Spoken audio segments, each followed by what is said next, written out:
Two guys and a mic. It's Mark Rizzo. It's Jim Ryan. We are graced today by a good friend, longtime radio exec, actually label exec as well. Started in radio, moved over to records. What did you just say, Ken? We should call this what? I think we should call this From Airplay to Airplanes. I like that. Ken Lane is here. Welcome, my friend. Good to see you. Explain the airplanes part. Come on, Ken. I will. We just got started. Let me explain. I got to put my seatbelt on. So but before you do that, I just have to ask: are you there to trim the trees behind you? Is that your job today? Yes. If you can't see, they're not. Well, we're going to get them trimmed a little bit better. Okay. I do the best I can. I only had 15 minutes before, so after we finish, I'll get back at that. Ken's at the country club today, Mark. Ken's at the country club. All right. Sorry to interrupt, Ken. Go ahead. No problem. So anyway, the background is, as you said, started out in radio a million years ago and then made the transfer from radio to records. Worked with Mark for a few years at Arista, which was always fun when he would tickle my leg under the table and make Clive yell at him. True story. And as the business started to change and radio became less important, I figured, all right, what else do I enjoy? I love relationships. I build relationships. I'm a relationship builder. And for years, traveling with the artists that I worked with, from Bon Jovi to Mariah Carey to Jay-Z and Ja Rule, these artists were not getting on American Airlines or Delta. They were getting on private airplanes. And I had the pleasure of flying with them, whether it was a promotional tour or whether they were on a regular concert tour, and I would join them. So I was told to show up at Teterboro Airport in New Jersey at a certain time. And boom, there was Bon Jovi with David and Tico and John and Richie, and off we went on a G550 to wherever we needed to go. And for years, I would be traveling with them and thinking to myself, how does this work? How do you just show up at a private airport and here's an airplane to take you wherever you want to go? This is insane. And I've always loved airplanes, even as a kid. Just, who doesn't like airplanes, cars, and trains? Right. So having been exposed to this, I wanted to learn about the business. So a friend of mine, my accountant, I asked him if he had any clients that flew privately, any high net worth clients that flew private. He said he had a couple. I said, well, how do you do it? How do you get an airplane? To me, that was so foreign. And he said, I use a broker company called Blue Star Jets. This company took the name from the movie Wall Street, and they started a company. Oh, really? They started this broker company in late 99, early 2000, pre-9/11. And they came up with this crazy idea where if somebody wants to go from New York to Florida or New York to California and they need an airplane, we'll broker the plane.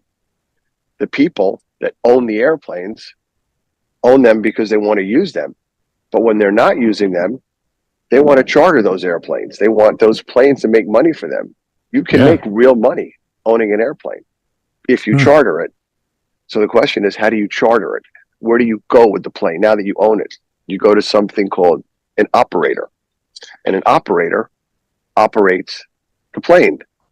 So when I bring this all back full circle, the operator for me is the radio station. Without the radio station, I don't have airplay. Without the operator, I don't have an airplane. So you need to build relationships with the operators in order to get access to their fleet. And my clients who I fly are my artists, because those are the people you need to take care of. Those are the most important people, or the program directors. So little by little, I learned the business through this company called Blue Star, how to broker out airplanes, learn the good and the bad, and realized after a certain point that I wanted to do this on my own. So I started a company called Right-Lane Aviation. I still have his name. I love the name. Thank you. I started Right-Lane Management, which I have through Larry Mistel at Primary Wave. Mark, you remember Larry from Arista? Sure. I still have a few artists that I manage. This one kid named Cole Redding, who I love. He's like my fourth child. So I can't ever completely divorce myself from music. Plus, I get business from the music industry for people who need airplanes. They know me. I'm a trusted face. And I keep a desk at Primary Wave, which is great. So I'm involved with the music that happens in that company. And if CeeLo Green or Melissa Etheridge, who we publish, needs an airplane, they come to me, which is great. So still have my hands in music. But 99.9% of my time is based on developing relationships with high net worth individuals who fly private. That's probably the hardest part of this business, finding the clients. Sorry. Can I ask you a question? Do you have to find the flight crews too, the people that fly these planes? No. Pilots and everybody? No, I'll explain it. It's very, very easy. Let's say you guys own an airplane, right? The two of you invested in an airplane and you bought a Citation 10.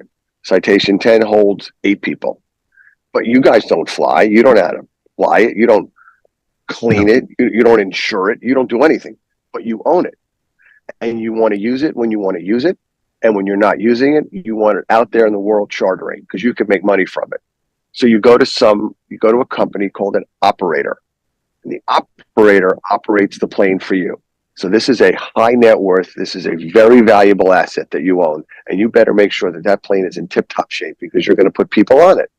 So the operator charges you a monthly fee to maintain the plane, but then you say to them, listen, I need you to get that plane out into the world, and I want that plane working every day when I'm not on it, because the money you make from that airplane will offset the costs of when you need it. So basically, you own the plane, you can depreciate the value of the plane, you can use it at no cost to you because the money you make from chartering it takes care of all the ancillary fees that you have to pay to maintain that plane. So you go to an operator, and the operator will provide the pilots, the certification, the insurance, the flight attendant, if you want a flight attendant, anything and everything you need is taken care of by the operator. So when I need a plane, I go to the operators that have the specific size aircraft that I'm looking for. Different operators control different planes.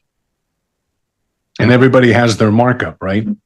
So you're right. So my standard markup is 15%. Sometimes it's 10%. It all depends what I have to buy it for. It's not a very transparent business, which is what I've learned, because people really don't know what they're getting at times. And there's just a lot of nonsense that goes on that I can't stand. It bothers me. So I have no problem saying to somebody, hey, the plane costs this. I'm charging you this. Here's my commission. And then you pay me this. And it's pretty clear, cut and dry. It's not a hard business. The hard part is trying to find the clients. Pretty amazing. I saw a video not long ago. You're not in the end of it, but it was about the what's that Airbus, the real big one that has the double deck. We took it to France, Mark, when we went over there with the 4 engines, right? The Right. A380. Yeah. So it cost an airline like $230,000 to operate one flight just for the cost. I mean, you got to pay landing fees and takeoff fees and all this other stuff. So I am Right. assuming the private planes, when they fly, have to do the same thing. Right. So when let's say you want to hire me to get you an airplane to go from Naples up to Teterboro, and Right. you got 4 people. You're each going to go with a spouse, and you want to run up on Saturday. Ken, help me get a plane. So I have operators that I use around the country that have light jets that seat 6 or 7 people, and my job is to find the best pricing and put you on the best plane, and then give you options and say, hey, I've got a CJ3 that can do this trip for 17.5. I've got a Citation 10 that can do the trip for 22,000. I've got a G450 that can do it for 28,000. What are you thinking? What do you want? Right. So today I flew a very good client of mine, a couple, just 2 people from Bermuda to Quebec City up in Canada, and they wanted a nice size, big, super mid airplane. So I got them a Challenger 300. That was completely refurbished last year. The most beautiful airplane with a flight attendant, and they were thrilled with it. Did they need such a big plane? No, but that's what they wanted. So I aim to please. 2 guys and a mic. We're with Ken Lane, who started off in radio and then moved to records, and now he's doing his own airplane business, Right-Lane Aviation, and he puts people in private jets. I heard Bill Maher say everybody would fly private if they could. Once you do it, you never want to get on a commercial airliner again. So It's a drug. Yeah, It's a drug. It's phenomenal. I had a few opportunities to do it with Barry, and it's like you get off the stage, get in a car goes right to the airport, get on the plane, and we're in the city an hour and a half after he left the stage. And it's a nice thing to get used to if you can afford doing it, of course. And these guys are successful, and Elton John used to do it at the end of every one of his shows. He'd fly back to Atlanta and stuff. Does it make sense for a guy like Elton John, who's always going to fly private, to buy his own plane? So there are 2 schools of thought. One is the upper echelon of wealth They want to buy a plane and they want it for themselves, and that's it. They don't want to charter it. They don't want anybody sitting on their seats. It's their plane. It's their baby. It's for themselves. They don't need the money to charter it. They have the depreciation when they buy the asset, and they don't want anyone else on it. Taylor Swift. Taylor Swift. Anybody say Taylor Swift? Right. I'm sure she's not chartering our airplanes. No. So does it make sense at a certain point if you use it enough? If you sit down and say, okay, how many hours am I going to use this plane? So what's my average hourly rate? You know what? It does make sense to own the plane. And then if they want to recoup some of the funds, charter it. Otherwise, don't. How much does a plane cost? I mean, let's say you want something in the middle. You don't want the top. You don't want the bottom. You want something. A 7-seater, $5 million. Oh, that's all. Hey, Jim, we can start selling, we can start saving our money. Get a 7-seater for $5 million. Yeah. Why not? Whoa. And then you have to have insurance on this thing and stuff. I mean, God forbid, can anybody hold you liable if something, God forbid, happened? Right. So I have it. Well, first of all, I use Platinum operators. So there's a rating system. It's called Argus and Wyvern. And these rating systems are in order for me as a broker or any client who wants to fly in a plane. They say, okay, what's the category? What's the safety category? Platinum Plus, number one, Platinum. Then there's Gold, and then there's Argus and Wyvern. And basically, the operators have to self-maintain their planes. And they're the most strict rules. You're putting a human being on an airplane, it better be safe. And but accidents can happen. Of course, accidents can happen with Delta, American accidents can happen anywhere. Everybody. I tell people I only use pilots that have the same number of takeoffs as landing. Very important. It would be an important number. That corresponds. Yeah. Right. You want to use that. That's very important. But yes, but the operator maintains all the safety records, all the maintenance. Certain companies have specific maintenance guys or girls that work specifically on those planes. So I had a situation where I was flying a client from New York to Scottsdale and then Scottsdale back to New York. They got to Scottsdale. 2 days later, they were flying back to New York. They got to the plane broke. Things happen. No. It's a machine, right? Right. So I have to come up with a replacement plane, which I was able to do. But I asked the operator, can't you just get it fixed where you are? And they said, no, we've got to fly our own guys out, and we can't get them out till tomorrow because we can only allow our maintenance crew to touch our plane. Yep. Yeah, that makes sense. No, it totally makes sense. I feel very, very comfortable putting my clients on the planes that I use for them. I tell people I wouldn't put anybody on a plane that I wouldn't put myself or my family on. Two Guys and a Mic, please like and subscribe. Hit the notification bell to get notified when we put new episodes up. Ken is joining us the week after the Rick Springfield episode. You ought to feel really special there, Ken. Following Rick. I remember when Rick Springfield came up to Z100 all those years ago. Yeah, I was going to get to that. Now, let's start with your radio. How did you get over to Z100?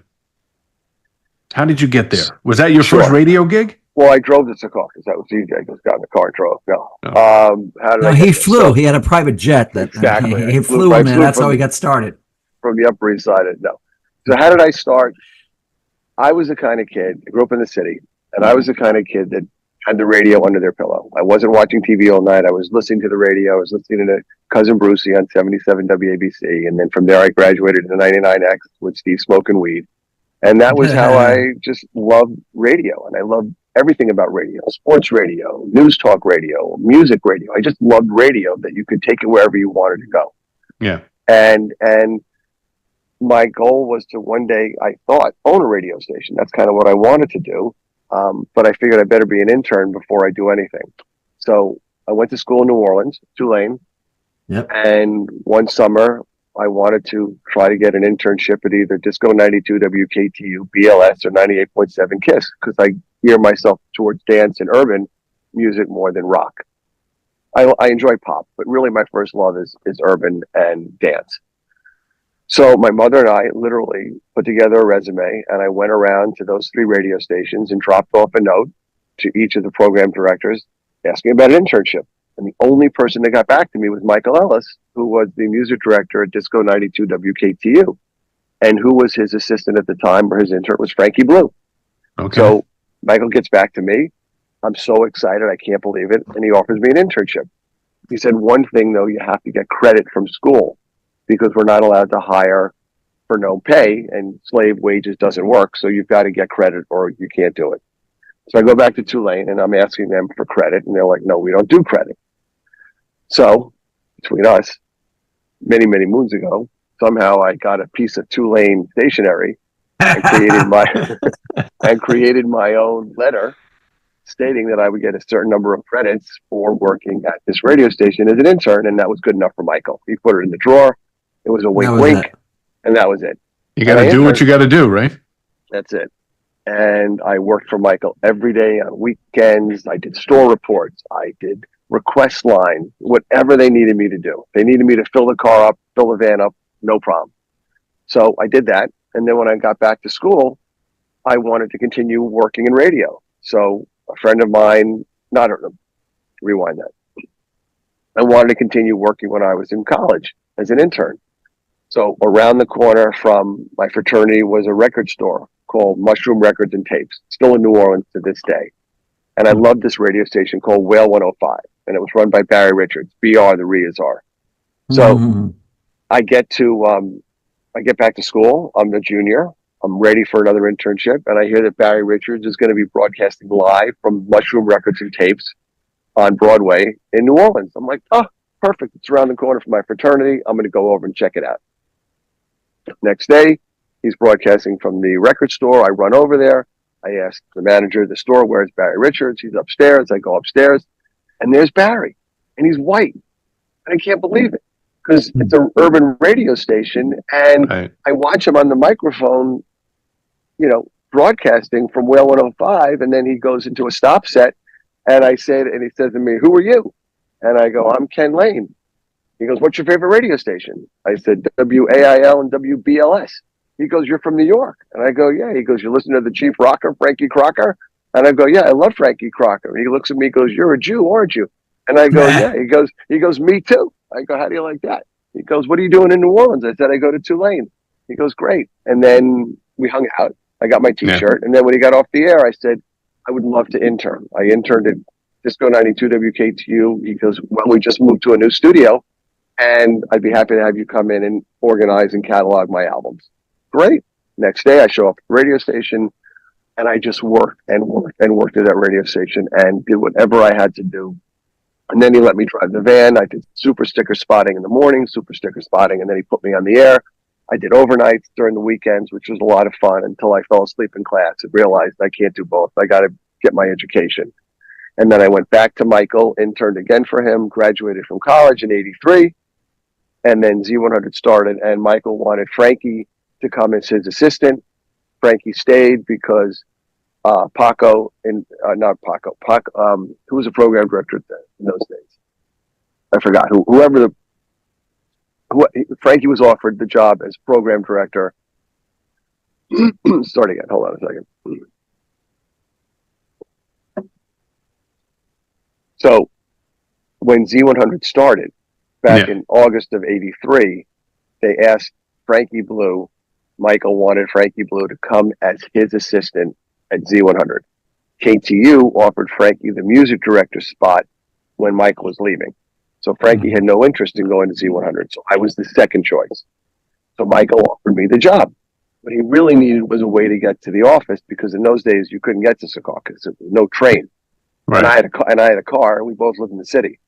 So I would literally, for $160 a week, which is what he offered me. I was living at home. Didn't matter. It wasn't about the money. It was about the opportunity. And I owned a car. We shared the gas. We shared the garage. And I drove Michael to work every day for a year and a half. Worked with Scott Shannon, Shadow Steel. I mean, early days. The Z Morning Zoo, and watched the whole evolution of that radio station. And I would think I was employee number 10.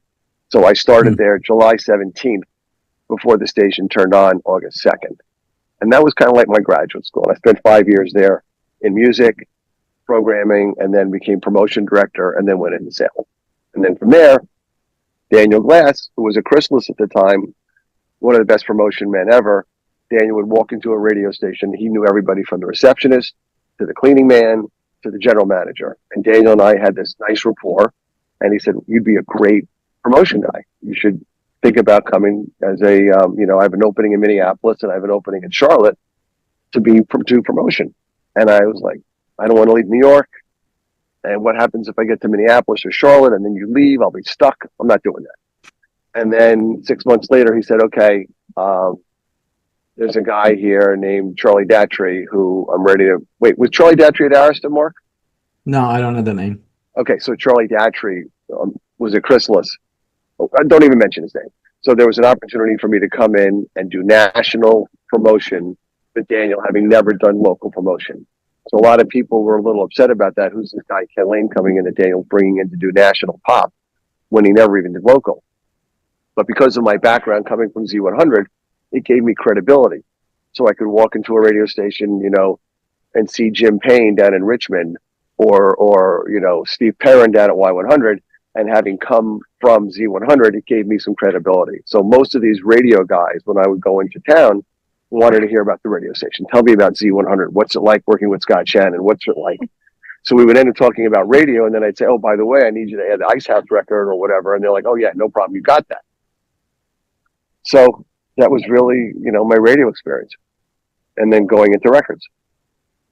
Kenny Lane working for Shannon. Scott Shannon. Yeah. Kenny, come over here. I got a question for you. Yeah. Called my house and Kathleen picked up the phone when we weren't even married. She was my fiance, and she goes, he just asked for the DJ of the house. But that was Scott. That's, Oh my God. There's a story where he was flying with Trish back from Florida, from Tampa to New York, and he heard Linda Wiebe, who was a jock at night somewhere in Richmond, and he heard a break somehow on his headphones on an airplane and ended up calling her, and she didn't believe it was him, and then he finally convinced it was him, and she actually came to New York and did some work for us, but it wasn't for her. But it's just funny. Scott, they broke the mold with him. Yeah, for sure. For sure. So you're in Z100, you're doing that now. You're off at the label now. You're working for Daniel Glass and everybody else. So how did you get to Arista and get to work with Mark and Clive? So I started out at Chrysalis, did that for a little over a year. In those days, it was Huey Lewis, Pat Benatar, Jethro Tull, Was Not Was. Really good run and a great learning experience. Jerry Blair was with us, and Daniel and Neil Lasher and Jeff Laufer and Michael Van Orsdale, some legendary promotion people who, again, I didn't know them because I had been new to the record side. But as I spent more time with these people, you realize that these guys are really at the top of the food chain. And Daniel had an amazing way of training people. He really, really did. Yep. After a year and a half at Chrysalis, Daniel went to SBK, which was a new label started by Charles Koppelman and Marty Bandier. Based on their publishing success, they created a label, and Daniel went over there to run a promotion and asked me to join him as his number two. I'm like, okay, let's go. Because I really worked for Daniel. I didn't think of myself as like a Chrysalis or whatever. I was with Daniel. He was the guy mentoring me, teaching me the business. So we got to SBK, and that was an unbelievable run. I mean, starting with Vanilla Ice and Technotronic Pump Up the Jam and Wilson Phillips and John Cicada. It was an amazing place. And Charles and Marty were great to work with. We had first row tickets at the US Open. We had 8 seats first row at the Knicks. We had first row or second row Yankees. I mean, whatever we needed, we had. And Daniel threw it on me to build out the promotion department with him. So it was hiring promotion people and who was one of our last hires, but Monty Lippman. Monty was an assistant to Neil Lasher. I remember, I'll never forget. So Monty started out at Arista in sales, hated it, left, became a bartender. And then we had one job left. We had one opening left to fill the record side at SBK. And it was the assistant to Neil Lasher who headed our rock radio promotion. And Monty comes in in a suit and tie, all dressed up and ready to go. And I'm like, I was just so impressed with him. So I said, we're going to bring you in. Neil loved him. Daniel loved him. Everybody loved Monty. And he would wear a suit and tie to work every day. And I'm like, you don't need to wear a suit and tie. You can wear jeans. It's a music industry. He goes, Ken, I got to dress for success. And then after about 9 months working for Neil, we had an opening in Atlanta because the person who was there ended up leaving, this guy, Tom Bigby. And I said to Monty, you ever been to Atlanta? Nope. Perfect. You're the man for the job. And he literally flew down to Atlanta and crushed it. Did great for us. And then obviously became incredibly successful. And I'm, really, really proud of Monty. It's amazing what he's done. Okay, Mark, tell the story that you've told me about your meetings with Ken and Clive when you guys were sitting around the table. You got to just repeat that story. Well, I mean, there's lots of Ken Lane stories I could repeat, but obviously you're talking about the Wednesday Clive Davis luncheons where we'd all sit around this big table. It was always catered. And, Clive would pick on each person and ask for an update or a story on what was going on with the project. And Ken would do something that he would make me either laugh or jump up or do something. And then Clive would always catch me and say, Mark, Ken never got called on, but I would get called on like the teacher would catch you at school. But I'll tell a couple of other Ken Lane stories because Ken was a good promotion guy. He liked to promote himself. And one thing at Arista was Clive was the guy that likes to promote himself. And Ken would send out his press pictures if he was at a radio station or he was at here or he was at there. And then Clive would see the trades and see a picture of Ken Lane somewhere. And then Clive, I think, would ask Ken or Ricky or our boss how that got there. And obviously, he knew how it got there. Ken would send it out, but I remember Ken saying it's easier to ask for forgiveness and permission.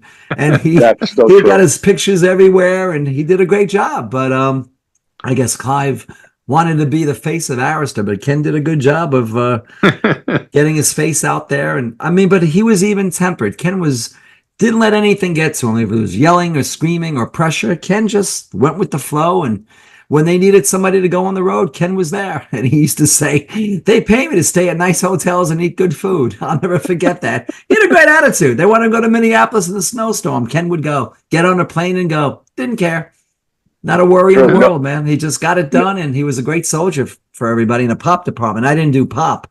And he had come in and replaced somebody who was let go. And Ken was just really cool about it because that person resented it and was hostile and not happy about losing his job. And Ken just came in like a professional, did his job, ignored any of the static, and he was successful. Everybody liked him. I can't say anything bad about you, Ken. You were always professional and on top of your stuff and never were rattled. Never were rattled by anybody. Here's two things about that, Jim. I'm sorry to interrupt. So one thing is what's interesting, which no one really knows. So when Rick Basiglia left, I wanted that job badly. I really wanted that head of promotion job. And Rob Stone was working for you guys at the time doing crossover. And I love Rob. Rob and John were with me at SBK. And I didn't know that. I said to Rob, who they're looking at? He goes, I don't know if they're looking at anybody just yet. So one of the things, I'm a big believer in wishing people happy birthday, happy anniversary. And every year I would drop a handwritten birthday card off at Clive's house. He lives a few blocks from me. And I would just drop off a birthday card. I wouldn't mail it. I give it to the doorman. Please send this up to Clive. So I get a call from Warren Wasp, who was one of the headhunters that Clive always used, and said, hey, Ken, and I knew Warren. He's like, nice note to Clive. I go, thanks. He goes, he wants to talk to you about head of promotion. I'm like shaking. I'm a wreck. I cannot believe it. I am so excited. I'm ready to take that next step to go be head of promotion. So I sit down with Rob Stone, and Rob gives me all the ins and outs of what's happening at the company.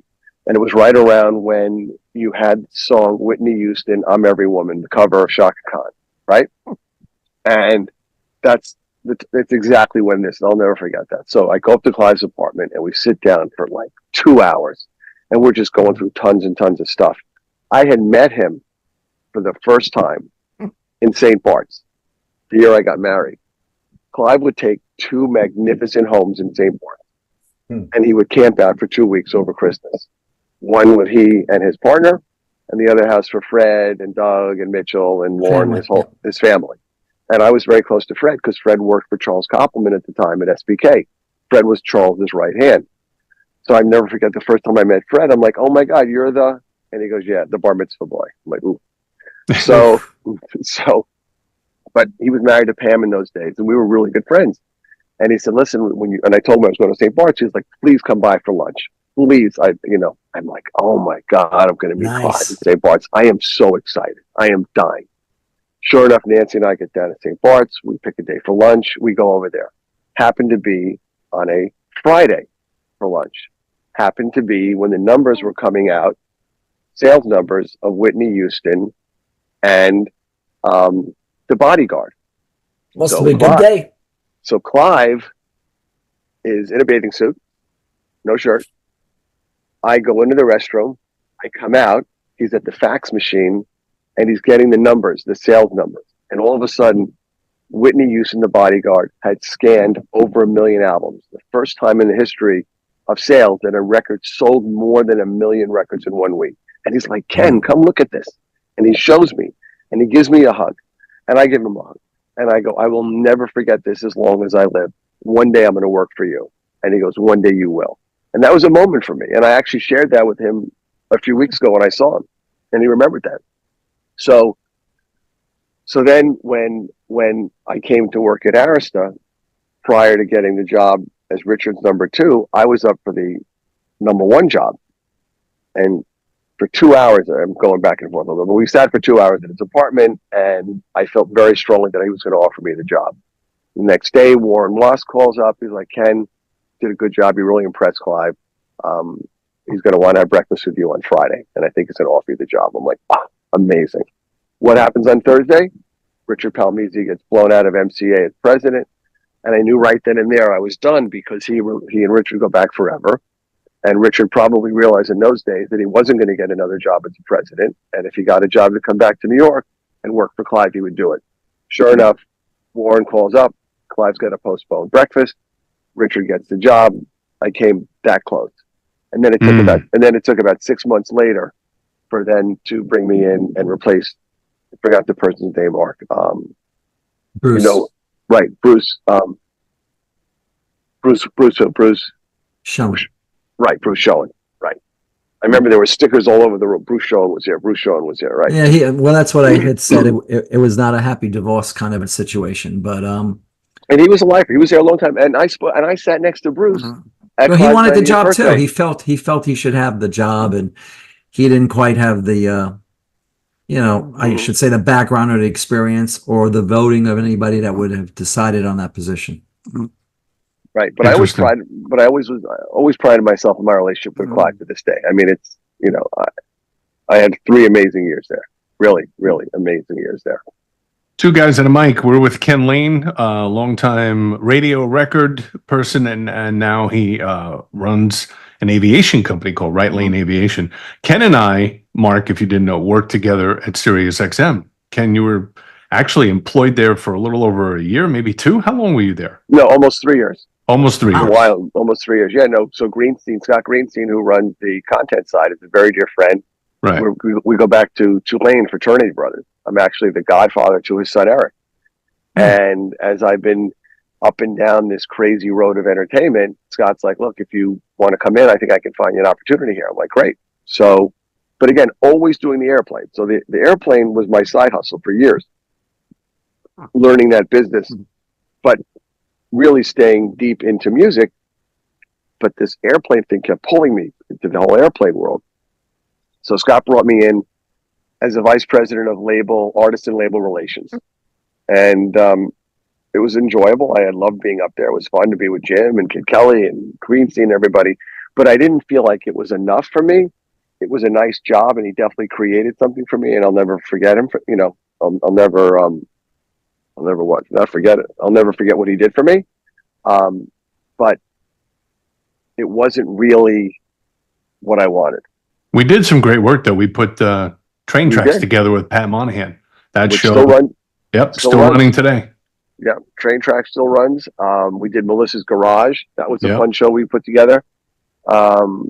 We did which band? There was a band you were trying. Oh, the Script. You had been trying to get them forever to get the show done, and I was able to help get that done. And we had him at Webster Hall. Yeah, small intimate show. Was great. Oh no, we definitely did. The Pulse was one of the first stations in America to play that band. Yeah, yeah. So I was able to leverage the relationships I had, and on the record and radio side to help Sirius XM. It was terrific. It was good stuff. Yeah. And now neither of us are there any longer. And everybody's getting fired. I mean, 150 people at Atlantic. It's just, I know, terrible. It's a different world. It really is a different world. Totally. When you get back to the airplanes,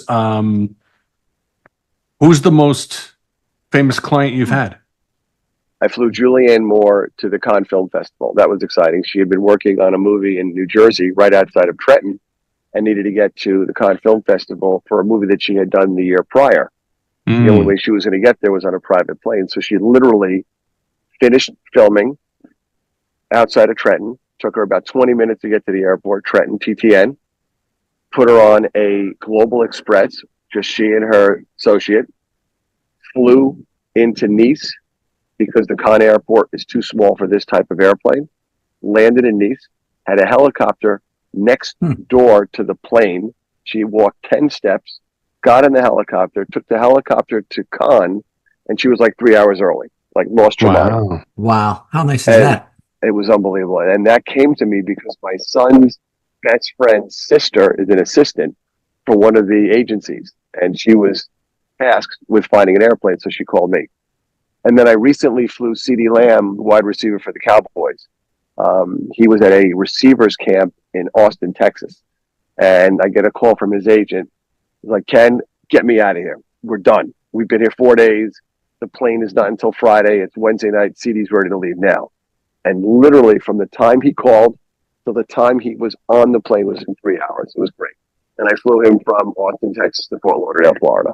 That's kind of relationships that are going to pay off even more for you in the future. That's the thing, because Exactly. they'll come We help back them to once, you. they'll come back. Yeah. Yep. Yeah, right. I flew Zendaya. That was a biggie. I brought my daughter to meet her. She was all excited for Zendaya. I flew Charlie Puth to one of the Jingle Balls down in Florida. So, I have my fair share of celebrities that I've flown, but really for me it's all about word of mouth. I don't do any outside marketing. I post on Instagram and Facebook to get the name out. And as I start to build this company and build this brand, I will get there. But right now, it really is all about referrals. Gotcha. All right, we do a top 5 list every weekend. I gave you the topic, Mark. Right. I didn't share the topic, but here it is. You're always holding back on me, Jim. Always holding back. The top 5 places Ken would fly to privately in the world if he got to choose, if he could. Right. Which he can, but where would the top 5 be?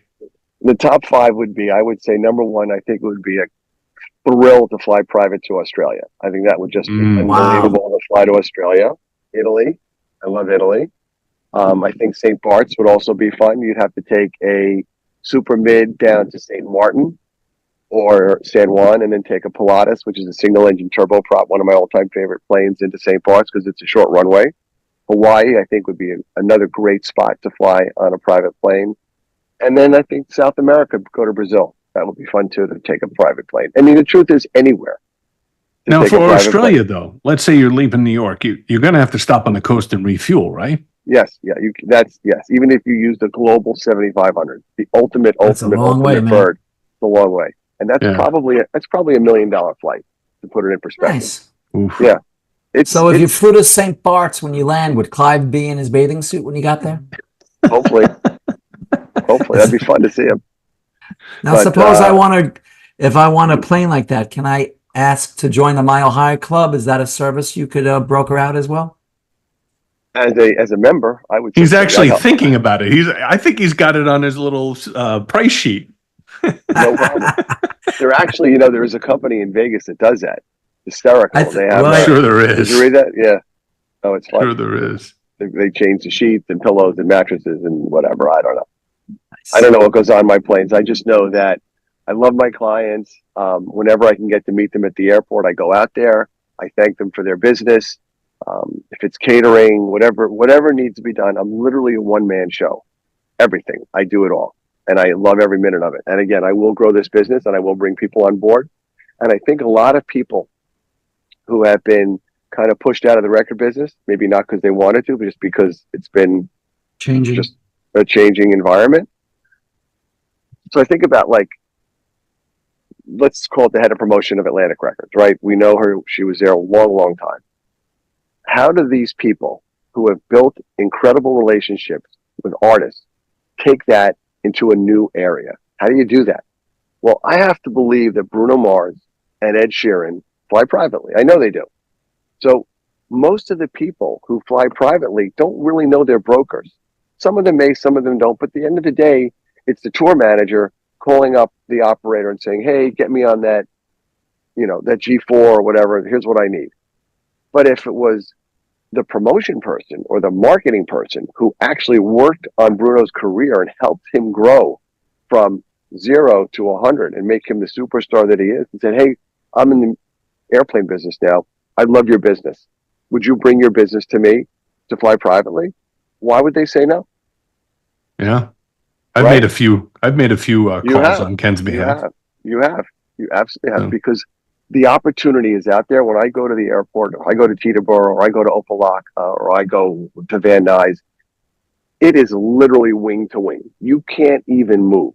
It's insane. It's like they're giving them away. The business is as hot as ever. And for me, I'm not going to age out. You can age out of the music business. Yep. So it's it's real. It's real. I see it every day, and I I'm- look at these airplanes and I just watch them at Teterboro, land, take off, land, take off, land, take off. It's like, really, this is unbelievable. I mean, you got CD Lamb. Are you working on other sports? Because I noticed I watched that Full Swing on Netflix about the PGA Tour players. I think they all fly private because they're not They all getting go, on. They're not getting on a commercial flight with their bags and all that stuff.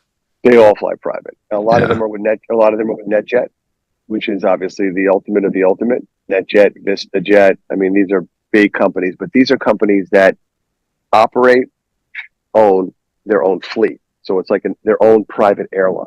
I You don't need own an one, air. Ken. You need one that's going to put a patch on his shirt at Augusta and walking around Mhm. saying Right-Lane Aviation. That's Just what we Wouldn't one. that be nice?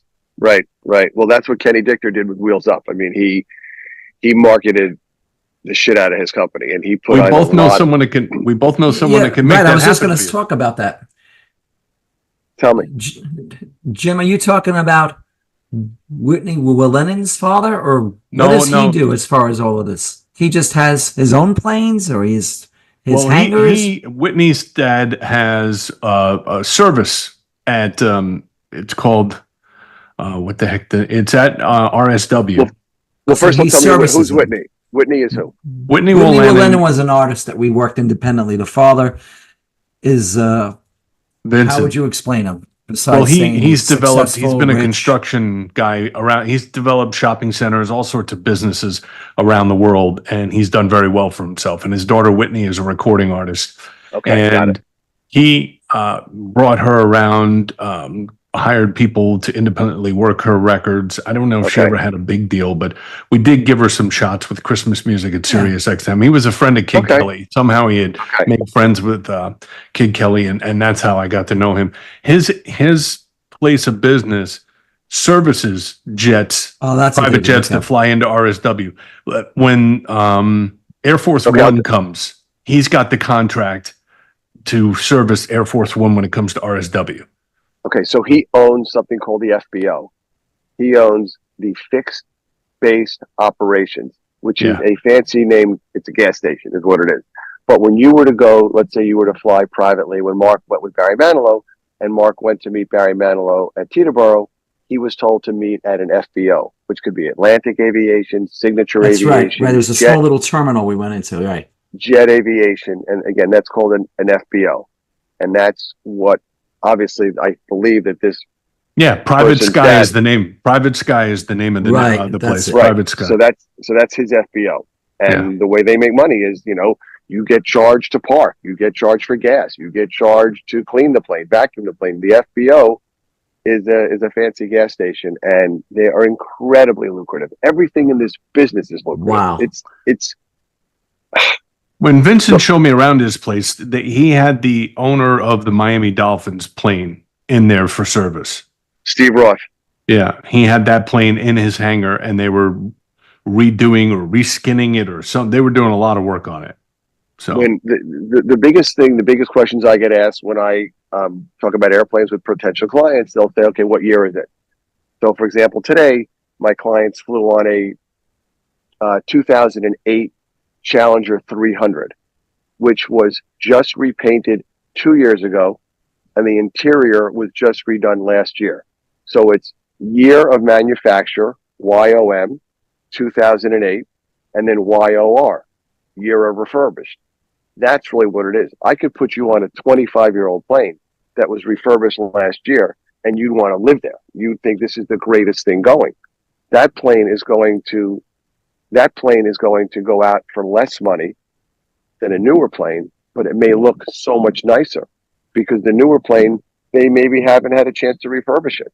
So it's all about the upkeep and the maintenance of these airplanes, even if they're 10, 15, 20 years old. How about year of engine? That's what I'm looking at. Year of engine, year of Flight build. hours, flight hours. Those are all obviously, maintained to the highest standards. I was going to say, Ken, we both know someone that may be able to hook you up with some golfers because his son's a professional golfer, but Tony Smith. I didn't realize his son went pro. I love Tony. Well, his son's a pro of a club, but he is connected, and he knows a lot of people within that world. So, by the way, I give a 20% referral fee. So if Tony Smith's son, what's his name? What's his son's name? Craig Smith. So if Craig Smith were to tee up, whoever, John Doe, whoever to fly with me, I'm happy to give a referral fee because again, that's how my business is working. It's all word of mouth. So if Tony Smith tells his son Craig, and Craig knows some wealthy golfers at his golf club, hey, as a matter of fact, here I am sitting at my golf club. One of the caddies here, who caddied for a lot of high net worth individuals, went into this business and then moved down to Florida and built a big business. It's just so somebody like my artist friend. I don't want to drop names here, and he's going in and out, in and out. Does he have a contract with someone, or I don't think he's booking it, so maybe it's his tour manager or how do I approach somebody on your behalf is what I'm saying. And do they have like a contract with like an airline that flies private for them everywhere? Let's say he's going from Palm Springs to Las Vegas and Las Vegas to Palm Springs, 3 times a week, or then he's going somewhere else, all the summer dates and all that other stuff. Right. Because I'd love to help if I could. No, I would love you to help. So you have NetJet. So NetJet is where you buy a piece of an airplane. I think he said they had hours or something, right? Hours? They fly on hours? So first of all, NetJet is you're buying a piece of an airplane at whatever level you're buying, the super, super biggest or a medium-sized plane. And you're paying hundreds and hundreds of thousands of dollars or millions of dollars to have the right to own that piece of an airplane, which you then get to depreciate. And then you get a certain number of hours. That is the ultimate, most expensive way to fly private, right? That's not who I am. That's not me. Gotcha. Okay. With me, you don't need to spend $250,000 and join the Right-Lane Aviation club for extra hours. For me, it's as you go. So today, my client went from Bermuda to Quebec City. I got paid. They were thrilled with the flight. They're coming back on the 28th. Ken's like an a la carte restaurant. Exactly. Uh-huh. I can do whatever you need to do. It doesn't, but you don't have to take, hundreds of thousands or millions of dollars and put them in my bank account because I don't need to hold your money. Right. Why would you want me to hold your money? Right. Right. But the companies that are out there saying, let's buy a jet card, let's do this. Maybe the people are getting a 3 or 4 or 5% discount. Maybe they aren't, maybe they're not. The truth is the person buying really doesn't know exactly what the cost is. How would they know? So I just don't think it's right to want to do that. I just wouldn't do that. So does it depend on the location, I guess? How much lead time you would need to set somebody up? Like if someone calls you and go, oh, I got to be at St. Bart's, the day after tomorrow. Are you able to find that, or do you have to have more lead time? Well, the more lead time, the better. But again, in the case of CD Lamb, I had him on the phone, and 3 hours later, he was on the plane. And that's not BS. That's God's honest truth. But the more lead time you give me, the more options I can bring to the table. Right. Right. I had a friend of mine. It's like buying a ticket last minute. It costs you more than if you buy it 6 months ahead of time. Or conversely, it could cost you less because true. I get updates from these different operators say, hey, today the plane's empty. It's not working. Yeah. We have an empty leg. We're going up to New York from Opelika, $12,000. I wish I had someone who needed it. Right. So, I'll tell you where the sweet spot of this business should be one day, and maybe AI is going to figure it out, are those empty legs, the repositioning legs. So, for example, the plane I had today, it flew empty. It left Montreal empty at 5 a.m. It flew to Bermuda, picked up the passengers, went to Quebec City, went back to Montreal, and that was their day. That was what the pilots did. If I could find a client who could leave at 5 a.m. this morning and wanted to go to Bermuda, that would be pure profit Right. because that leg is already paid for. Right. Right. But how do you find that person? How do you find a person who wants to leave at 5 a.m., spend, I'll make this up, $10,000 to fly privately to Bermuda? It's very, very difficult. But the empty legs, it's a lot of waste out there. A lot of waste. But going back to what you said, Mark, on the music side, it's a tour manager. Right. Another example, Jelly Roll, right? Jelly Roll is a, hold on, I'm not going to take that. Send the voicemail. So Jelly Roll has obviously become incredibly big. And his manager is John Maneely. John Maneely managed Jay-Z. I worked for years with John. And Primary Wave actually used to manage Jelly Roll until whatever happened and he went with Maneely. And I would say to John Maneely, let me talk, give me the road manager. Let me try and get involved here. Yeah. Haven't been able to get there yet. So it's the tour manager that makes those decisions. I'll see, because we deal with people that obviously do this a lot. So Yeah. Yeah. But that Whitney's dad, he definitely owns the FBO. That's what it sounds like. If he's hangering the plane and he's fueling the plane and that's an FBO. And you make enormous money. Millions. wow. Incredible. Hey, Jim, I think we went into the wrong end of something. I think we start, what we do is we rent rowboats, Jim. We start small, we build up. Okay. Right. And then we'll get a motor for rowboats, man. We'll get a motor someday. It's like An our outboard. podcast. We're starting slow, Jim. We're about Yes, to bust we it are. right open with this episode. You'll see. It'll happen. Two guys and a mic. Got to thank Ken Lane for being our special guest today. This aviation stuff is pretty interesting. Yeah, it's very exciting. Got to It's start something hitting different for more of us. my We're learning. contacts too and get Ken some work. So No, he I can will. send me some green. I love this business. It's, again, so similar to what we did. It's relationship business like anything else. And if you can find the clients and you're honest and you're upfront, because things go wrong. I just had a plane the other day. It's called AOG, Aircraft on Ground. It died in Scottsdale. It was going great. It went from New York to Jacksonville, Florida to Vegas, Vegas to Scottsdale, and then the air conditioning broke, the light goes on, and the plane, out of service. So I learned a long time ago when I started here. I was told, Ken, an airplane is a machine, and machines break.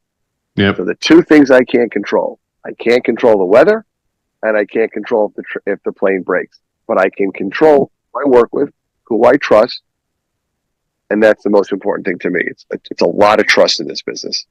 And by the way, if you end up having a deadhead, I guess you call it a deadhead flight, where they're just, on A dead leg.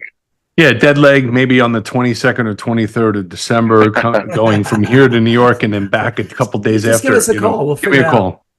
Right. But Well, what the I was going to reality ask you is, I mean, I guess these planes aren't equipped, but I always hear about, especially being in Florida, where they transport a lot of dead bodies. There's big business in bringing bodies back to funeral homes and stuff like that. I mean, it's gruesome. I get it. But they say a lot of, commercial flights, you don't even know that they're transporting, True. people that have There'll be a passed casket. There'll be a casket underneath. We had a horrible story. A good friend of ours. They were on vacation in somewhere in the Caribbean, and there was a horrible boating accident, and the wife got killed. And it was horrible, horrible, horrible.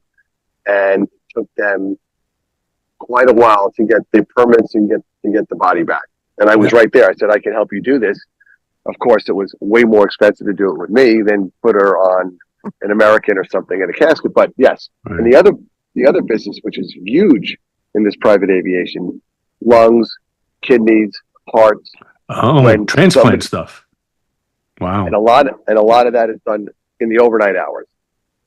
And wait, when I was at the vet the other day, there's a service to transport pets. Absolutely, People flying pets back and forth when they move. A lot of my clients bring pets. They will not put the pet under the plane. Again, Exactly. if you can afford it, great. But Right. a lot of people with pets. Wow. Ken Lane, can't thank you enough, man. Appreciate it. Always good to see you. I'm glad you're doing well. Work on trimming that bushes behind you. You know. He's got to get back to work now. He's going to make sure he trims that down. Yeah, but you I look got great, it. Ken. You look very good. You look Go see happy. You look... Carl the greenskeeper That's me. from Kenny the Caddyshack. greenskeeper. Oh, okay. But this was a lot of fun, guys. I'm happy to do this. Mark, it's great to see you. Oh, I don't think I've wait. seen you. Ken, What? before you leave, I remember, Yes, I think yes. your dad was in the toy business or something, because Yes, at one he point was. you were selling Yeah. Tickle Me Elmos. I remember you had them in your office. I remember that. That's so funny. Yeah, my father was in the toy business. And you know, you talk about traveling. I love to travel. Literally, like, my son was born on a Tuesday. Thursday, I was at B94 in Pittsburgh. So, Oh, wow. and I've literally been to every state. And I've slept in every state. It's not like you land at DFW and leave and say you've been to Texas. I've slept in every state. There's a piece That's of an accomplishment. knowledge from Ken Lane Yeah. I did not know. Mm-hmm. Pretty cool. And I'm just to keep going, just funny because I love talking to you guys. So about 15 or 20 years ago, I realized I was only down in North and South Dakota and New Mexico.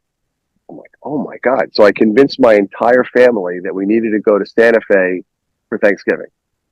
So we all went to Santa Fe for Thanksgiving. Now I got to go to North and South Dakota. So Nancy and I were going to Aspen for a week in the summer. I'm like, okay, Nancy, here's what we're going to do. We're going to go to North Dakota. We're going to hang out for a day. Then we're going to go to South Dakota. And then we're going to go to Aspen. And my wife, who I can pretty much convince to do anything, looked at me like I had 10 heads. She goes, I'm not spending my entire summer vacation going on and off airplanes so you can finish the last two states. I'm like, come on. She's like, no. She goes, pick one. I'm like, all right. So I picked South Dakota. So, and I was working at Island Def Jam at the time. So we flew from New York to Minneapolis, Minneapolis to Rapid City. I get to Rapid City, South Dakota, got in a car, drove through Needles Pass, and all of a sudden, here I am at Mount Rushmore on the most beautiful blue sky day. And I can't believe that I'm actually at Mount Rushmore. And then we went to Kevin Costner's hotel and casino. And then the next day we woke up and we drove through the Badlands, which is literally like you're driving in the most beautiful part of the country and then you hit the moon. No greenery, no trees. No, it's like the moon. It's crazy. And that's where people excavate for dinosaurs. And then I went to Wall, South Dakota, which is owned by one family. They own everything, the restaurant, Wall, and then I went to Aspen. Now I'm like, oh, how am I going to get to North Dakota? I got to figure this out. Oh, wait a minute. Upper Midwest Conclave. It's in Minneapolis. Minneapolis is only Not 4 too hours far from Fargo. I'll Yeah. just go to Fargo. So I don't remember what label I was working with. So I get to the airport to fly to Fargo, and the plane is delayed like 3 hours. And I'm like, oh my God, they're going to cancel the plane. I'm not going to make it. Suffice to say, the plane did go. I got off in Fargo. It was like 2 a.m, went to sleep, woke up the next morning, went to breakfast, and went to a place called Shield, which is the largest sporting goods store in the world. It's so big, it has a Ferris wheel in the store. Wow. And then from there, I drove to Minneapolis. So that's how I got to all 50. Did you visit radio when you were in Fargo? Nah, you know. No, I could get all the people in Fargo were at the Midwest Conclave. He had the place to himself. Ken Lane, Right-Lane Aviation. Great to see you, my friend. 2 guys and a You mic. too. Remember to like and subscribe and ring the bell notification. The subscribing is free. More subscribers. Ken, if you haven't done it, please do it. Okay. It'll help our algorithm, as they say. So appreciate it. Good to see everybody. And thanks for watching. Thank And you we'll for see having you me. soon, buddy. Okay.